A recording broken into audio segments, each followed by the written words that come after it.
Good morning, everybody in the Thrive community. I am Dawn McGee, and I'm here today with Holly Bassin, and we are on our second segment in our gut health series. Today, we're going to talk about leaky gut syndrome. I think it's sort of it's a it's a phrase that gets tossed around a lot, maybe too much today. And so what I really would love from Holly is to find out what is leaky gut syndrome. How do you know if you have it, and if you do, what you do about it? Um, so with that, Holly, thank you so much for joining us today. Tell us a little bit about leaky gut. I'm excited for everyone to hear about it. Leaky gut is a buzz. Well, first of all, thank you so much, Dawn, for having me speak with your group. Again, I'm a functional medicine health coach. And to answer your question about leaky gut, if you look at your gut, there's a small intestinal barrier. It's just a thin mucus membrane between your gut and your digestive tract. And so if this small membrane is compromised, um,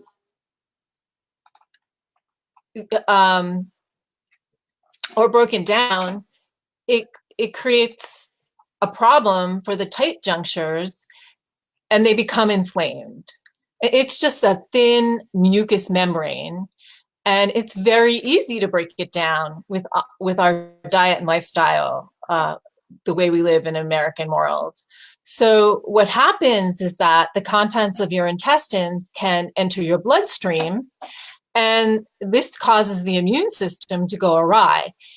It reacts because it thinks that there's a foreign invader in your bloodstream.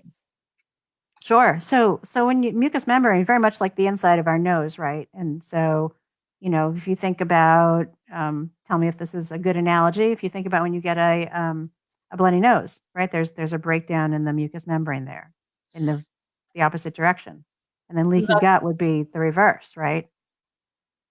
Right. It's that's a good analogy. It's a very thin mucus membrane, and I like your analogy. I think I'm going to use that next time. If things break down the mucus membrane, then food or whatever is in your digestive tract can leak over into your bloodstream. And then your bloodstream says, hey, what is this? This isn't supposed to be here.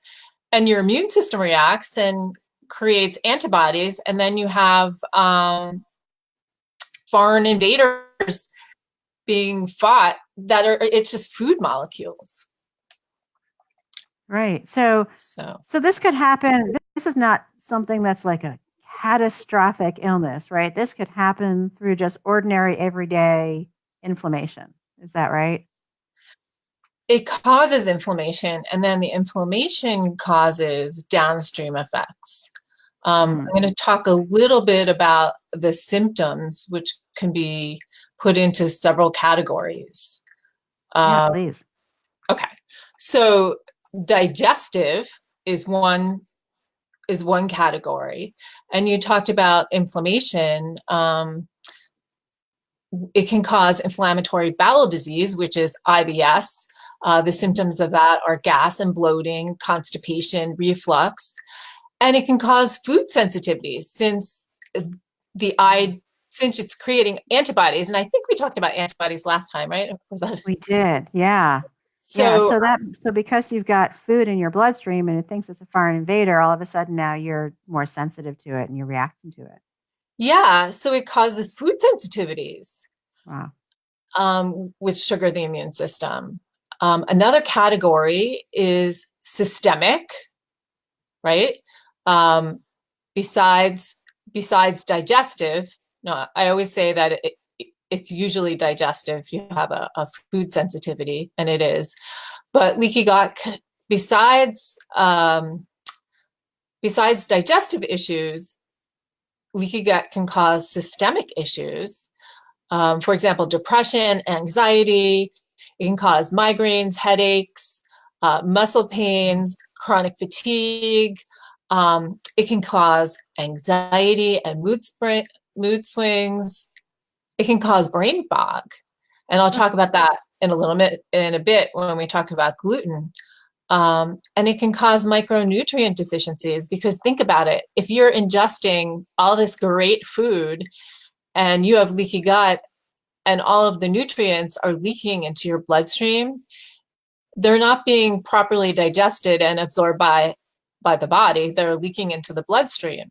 So I'll talk about testing in a little bit too, but when we do serum testing for serum blood work, what's in the blood, I try to have my clients do RBC testing, which is testing for red blood cell nutrients, to see if it's been digested and absorbed and turned into cells, which is a 3-month process.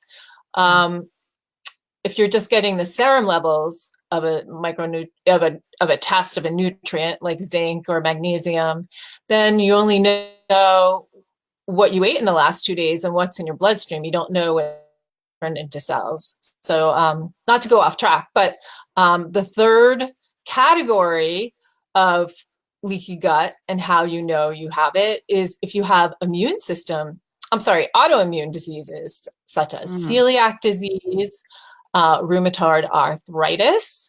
You can have type 1 diabetes. It can cause asthma and Hashimoto's. So it can cause quite a bit of things. Wow. Wow. So that is pretty serious. So how do we test for it? And then I'll ask you what we do about it. Okay. So there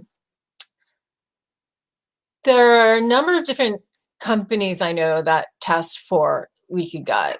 One of them is Vibrant Wellness. Another one is KBMO. And what they're doing is they're testing to determine,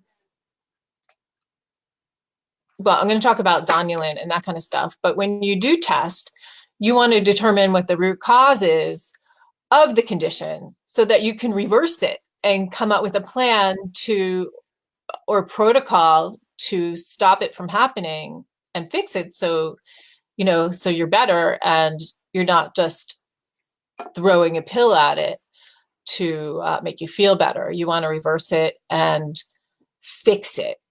Right. So that you can live happy ever after. Absolutely.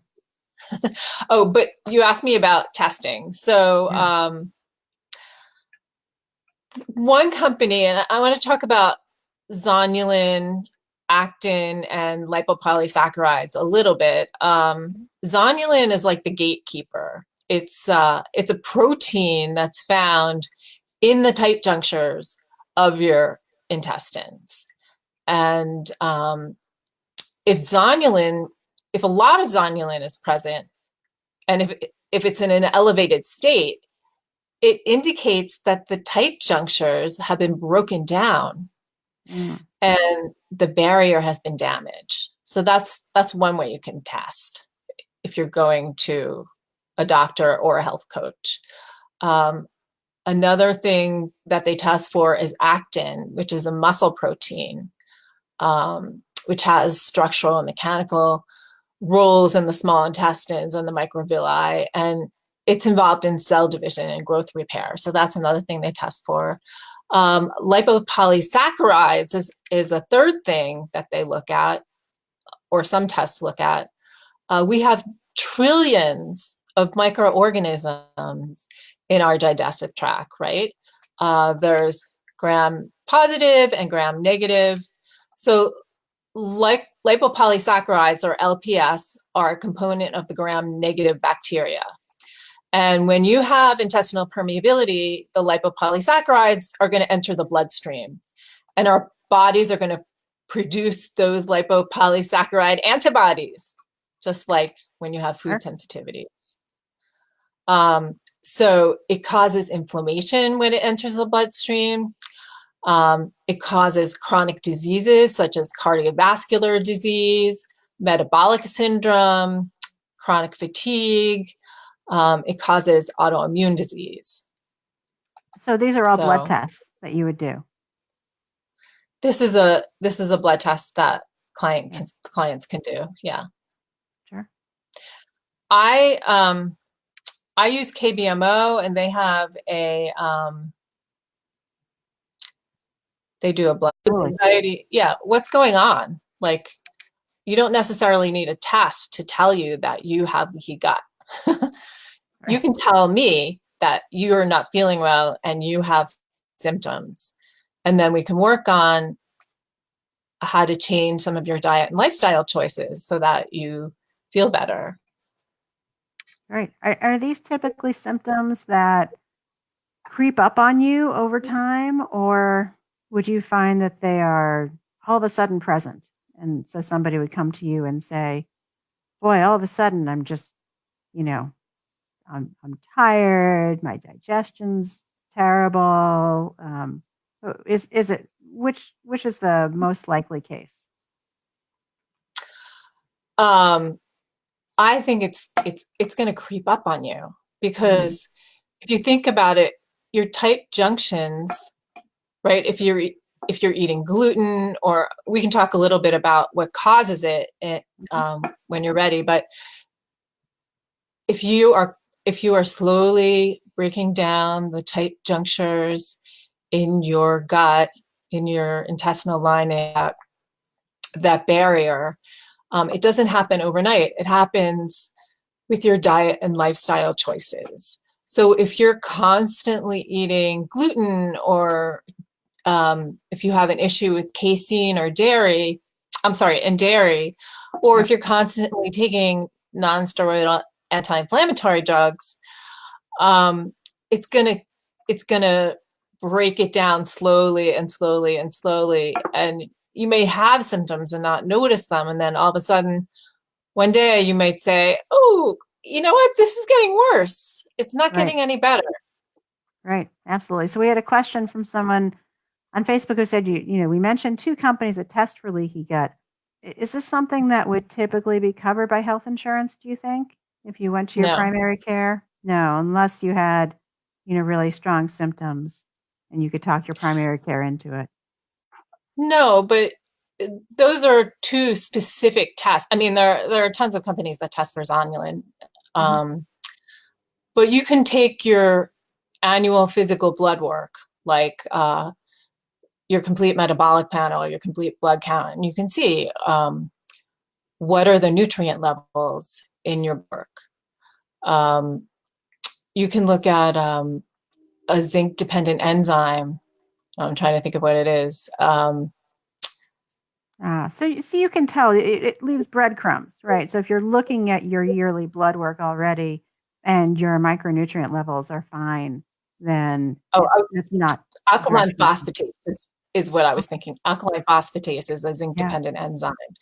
So if that's low, it's an indication, well, maybe you're not absorbing zinc, or it could be a stress. It could be an issue of stress. It's not necessarily indicating that you have leaky gut, but you're right. There are breadcrumbs. right, right, great. Okay, thank you. So we talked about what it is. We talked about what the symptoms are. We talked about testing for it. Now let's talk a little bit about the root causes and what you would do if you do have leaky gut. So there are a number of ways that number of things that cause leaky gut. There are dietary factors, such as refined sugars. Now, a lot of people don't want to hear about this, but refined sugars, high starch diet, gluten is huge. Gluten for two reasons. One is that um, it has all those chemicals in it, from the big company Monsanto, right? Oh, sorry, I didn't mean to say that. Um, but also, wheat has been hybridized in the last 50 years. It's not the same as it used to be when your grandparents used to eat wheat. So they've Absolutely. changed it molecularly for 50 years, and our bodies know the difference. Some people go to other countries and they say, oh, when I was in Italy, I could eat the wheat. I don't know why I can't eat it here. Um, That's why. the other thing is casein in dairy often causes an issue. Um, we, not just in our country, but we homogenize dairy, right? So that it doesn't have um, things in it that we don't want to eat. And when we do that, we separate the protein from the fat. And that's pretty much the only protein that we separate. And the body kind of recognizes that it's not the whole form anymore. So that often causes food sensitivities and leaky gut because the immune system reacts to that. Other things are alcohol, things that we consume. And then medications also cause leaky gut. Antibiotics change the microbiome, so they can cause an issue with intestinal permeability. I mentioned before, non-steroidal anti-inflammatory drugs. Break it down. Are we going to talk about what we can do about it, or should I bring up Yeah, now? let's do that all together. Absolutely. Um, Non-steroidal anti-inflammatory drugs are like aspirin, Advil, Motrin, all the things that you take for pain relief. And even though they're relieving pain, they're causing the intestinal barrier to break down. Right. So they're not providing nutrients. They're decreasing stomach acid. When you have decreased stomach acid, it affects the barrier as well. So I don't know if you can see this. This is a Thorin, Mariva, curcumin, and another product is Pure Encapsulations. These are just products I recommend to my clients. This is another curcumin, but the Mariva brand helps to sustain the longevity of the supplement in your body. Proton pump inhibitors can also help with, well, not help. Proton pump inhibitors also break down the intestinal lining. Birth control pills, blood pressure medications. There are a ton of medications that break down the intestinal barrier and affect our nutrient absorption. There's a website that I wanted to tell you guys about, and I don't know if you want to type this in the Facebook page. Sure. It's called Mytavin, mytavin.com, mytavin.com. And what it is, you can type in the medications that you're taking, and it can tell you which medications can cause what kinds of nutrient deficiencies in your body. So, all right, not to go off track, but other things that cause intestinal permeability or leaky gut are lifestyle factors. Excessive stress. Stress is a huge driver of Stress disease. is terrible for our bodies, isn't it? Awful. Yeah. Smoking tobacco. There are a ton of lifestyle factors that affect our bodies. Other conditions can affect it, like dysbiosis. Dysbiosis is an imbalance of the microbiome. SIBO, which is small intestinal bacterial overgrowth, yeast overgrowth, albicans, parasites, low stomach acid, and we get low stomach acid as we age. I think that's a whole other segment. Right. So I'll skip over that. Yeah. So. Well, so that's all very interesting. So what do you recommend as a first step for people who are concerned about whether or not their symptoms might be leaky gut? So just how it doesn't all of a sudden appear, you can't all of a sudden get rid of it. Right. So you need to be working on your health and your diet and your lifestyle and your environmental choices, because the body is a reflection of all of the choices that you make on a day-to-day basis. So if you're constantly working on healing the gut, you're removing, I don't want to say you're 100% removing gluten from your diet. It's very difficult to do that, especially when, we eat things we shouldn't, and I do it too. Nobody's perfect. But you can add things to your diet like bone broth. I have another product I want to talk to you about, GI Revive by Designs for Health. It has a lot of the ingredients that I'm gonna mention right now.